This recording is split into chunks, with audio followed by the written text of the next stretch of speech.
Hi everyone, आज हम करेंगे case study question from the topic differential equation. तो पहले स्टेटमेंट को रीड करते हैं। The slope of the tangent to the curve at any point is reciprocal of thrice the ordinate of that point. ठीक है, फॉर्मुलेट द डिफरेंशियल इक्वेशन। चलिए पहले हम फर्स्ट लाइन पे काम करते हैं। तो स्लोप ऑफ टेंजेंट जो है, स्लोप ऑफ टेंजेंट जैसे कि यहाँ पे है, देखिए ये जो टेंजेंट है इसकी स्लोप जैसे यहाँ पे लिखा हुआ है डायग्राम में, स्लोप ऑफ टेंजेंट क्या होती है, dy by d x at that particular point. तो ये आपको पता होना चाहिए कि slope of tangent at a particular point, मान लो x1 y1 है तो वहाँ पे जैसे यहाँ पे लिखा है f डैश x1, तो यहाँ पे हम लिख सकते हैं dy बाई डी एक्स, उसके फुट में x1 y1। ठीक है, तो फर्स्ट पार्ट में ये बोला गया है कि slope of tangent is at the slope of tangent to the curve at any point is reciprocal of thrice of the ordinate at that point. तो पहले हम क्या करते हैं, पहले पॉइंट सपोज कर लेते हैं। Let x, y be any point on the curve। ठीक है, ये तो वैसे डायग्राम बनाइए दिखाने के लिए, मगर हम यहाँ से सोल्यूशन कर रहे हैं तो हमारा पॉइंट क्या है, x y. So don't get confused at this point. ठीक है, ये तो एक जस्ट एक सीन है जो केस स्टडीज़ में हम एक फ़ोटो के रूप में दिखाते हैं। ठीक है ना, तो एक्स वाई अगर पॉइंट है बेटे कर्व के ऊपर, तो अब क्वेश्चन की तरफ दौड़ें तो वो कह रहा है कि स्लोप ऑफ द टेंजेंट, तो स्लोप ऑफ टेंजेंट क्या होता है, d y by d x, किसके इक्वल है, reciprocal of thrice of the ordinate. तो ऑर्डिनेट है y, इसका मैं थ्राइस करूँगा तो ये हो जाएगा 3y, इसका रेसिप्रोकल करूँगा तो ये हो जाएगा 1/3y।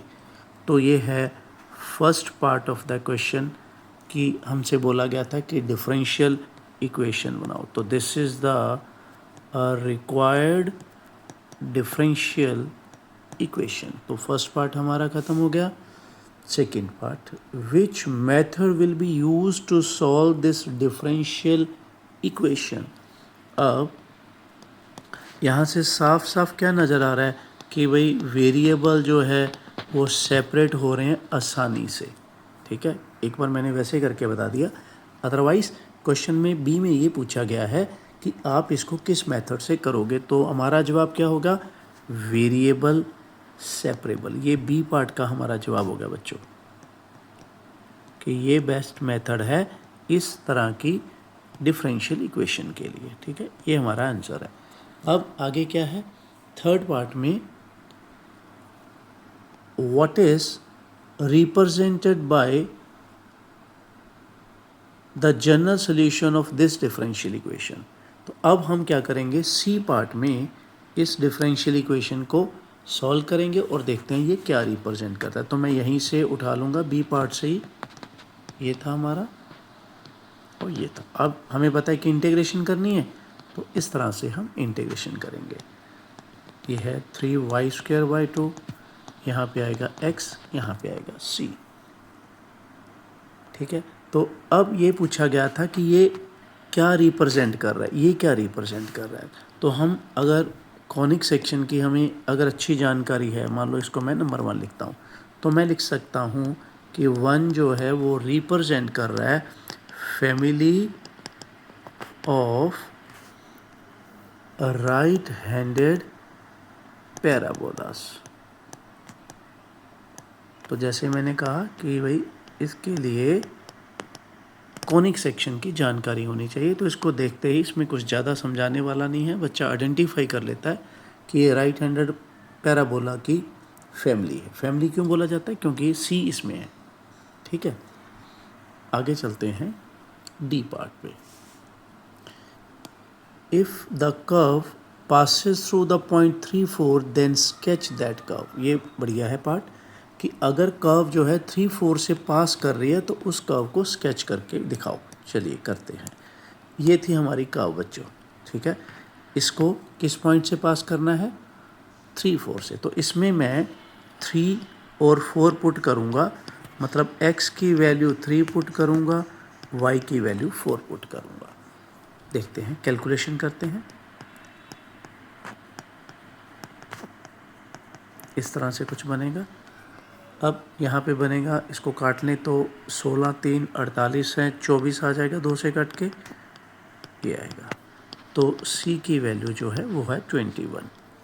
तो c की वैल्यू अब हम क्या करेंगे, वापस इसी डिफरेंशियल इक्वेशन में के सॉल्यूशन में रख देंगे।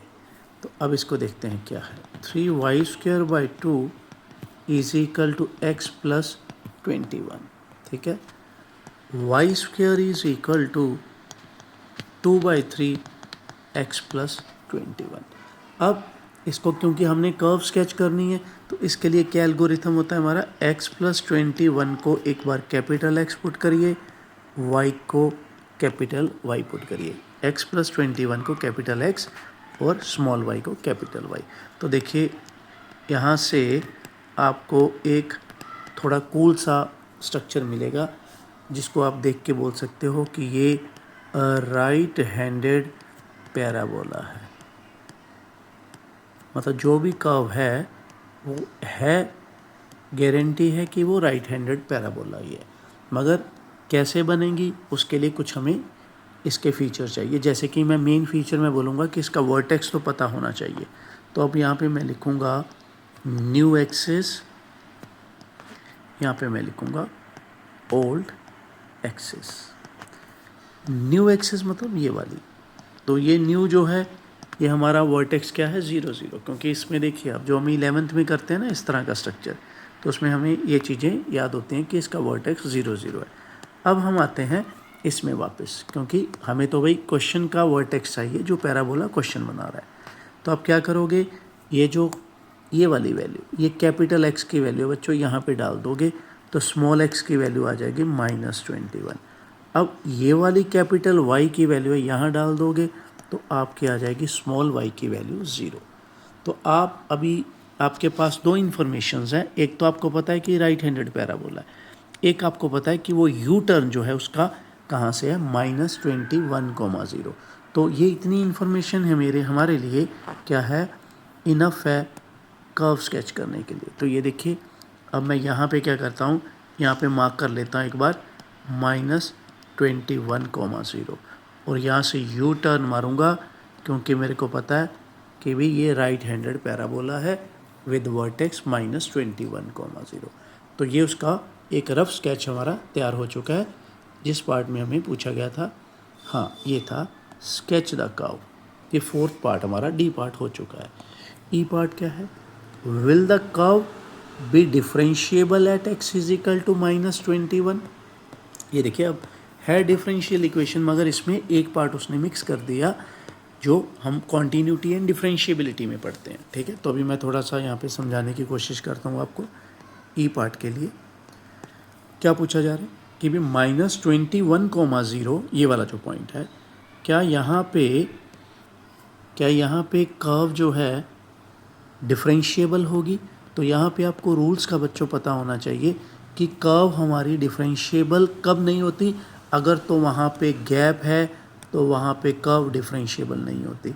अगर वहाँ पे कॉर्नर है, गैप मतलब इस तरह से कर्व टूटी हुई है अभी, तो यहाँ पे डिफरेंशिएबल नहीं होगी। कॉर्नर मतलब कुछ इस तरह की स्थिति है आपके पास, यहाँ पे कर्व डिफरेंशिएबल नहीं होगी। और अगर कस्प टाइप कोई सिचुएशन है इस तरह से, तो यहाँ पे भी कर्व जो है मैं मार्क करता हूँ अभी, ये पॉइंट जैसे है, यहाँ पे और यहाँ पे, ये वाले पॉइंट जो हैं वो डिफरेंशिएबिलिटी के लिए क्या है, एक तरह के एनिमी है, दुश्मन है। तो ये डिफरेंशिएबल नहीं होने देते।